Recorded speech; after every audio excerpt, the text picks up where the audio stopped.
Welcome, Dr. Archana. Thank you so much for joining. Thank you so much. In India, as we say, women in science is still a rare particle. And you have been the main element of the discovery of God particle at CERN. So, how do you see India's journey that actually started with you at CERN?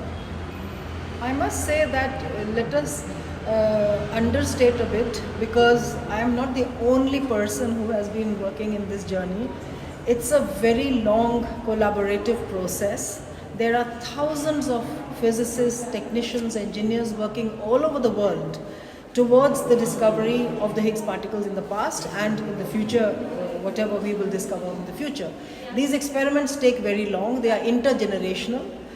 Professor Higgs had predicted the Higgs boson in 1964, and it was discovered in 2012 at CERN in the experiment where I work, that is the CMS experiment.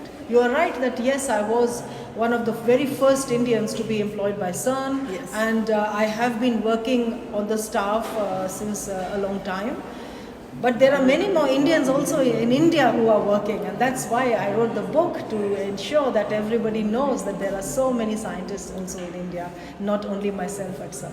But how many scientists right now, Indian scientists working at CERN, if we can count in last 2 decades since you have been started? Well, in total, there must be more than 200 scientists who are one way or the other connected with CERN. Even if they are working in India, they come to CERN, they collaborate, they are doing data analysis, and there is not only the Higgs boson, there are many other experiments where they are participating. Yes. What is the current project you are working on? I have been working, of course, upgrading the detectors of CMS where I work. So in the last 10 years, I have brought a new technology into this experiment for detecting muons that are decay particles of Higgs.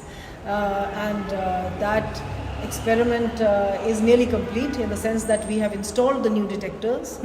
I have created this collaboration among nearly 20 countries and more than 40 institutions. Okay. So this is now like my legacy, and the younger generation has picked it up now, and I have been very fortunate to have very competent young leaders to whom I have now passed on the baton. And I am working more towards policy, I'm working more towards international relations, I'm working towards environment-friendly detectors, and these are the kind of things that I'm working. And I'm working, of course, with Indian outreach, whatever I can do. Very nice. So coming to your book, India's Science Geniuses. So there are 30 scientists whom the world or India doesn't know much about, and you want the world to know. It is a very great initiative. We science communicators also need such kind of literature for us to guide us on whom to talk to, like we are talking to you. How this idea bring up, and what exactly are you planning next in your books? So I wanted the world to know that there are people working in India who are in one way or the other connected with the Nobel Prize. So I researched and I found out how we could put this together in a book.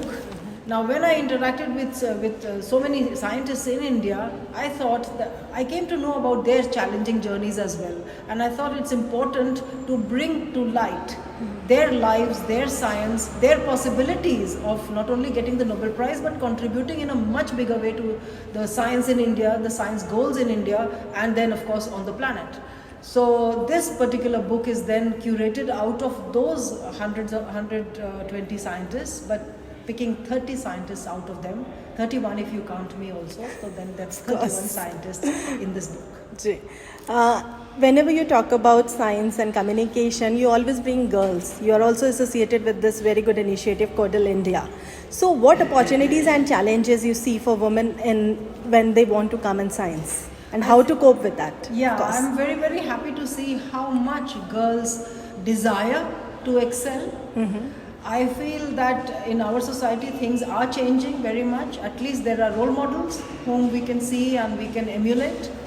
Still, at the root level, there are issues, because excellence is not expected from girls. And that's where we have to change the stereotypes in the social norms, that yes, she's going to be a CEO, or she's going to be a Nobel laureate in science, and so on. So changing the stereotype is still challenging. Of of course, we live in a country which is so complex, and we are coming out of a civilization of 2000 years. So Yes. it's not simple to think that in a couple of decades, we just change the norms and go ahead. However, today, if a girl wants to do science or engineering or whatever her dream is, she can do. And that's why I always try to motivate the young. Last thing, you talk about funding also. Whatever we are talking here, and you have been talking in your books and otherwise, everything depends on how much funding we get for science and technology. So how do you see this, and what expectations you have? I think that the scenario is changing. People have realized, and I think the realization is the big thing already, even for the funding. Reason being that CSR is coming up in a big way.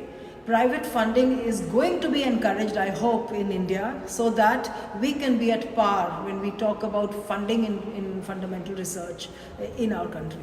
It is a challenge, I fully agree, but Yeah. we need to take all the steps that we can.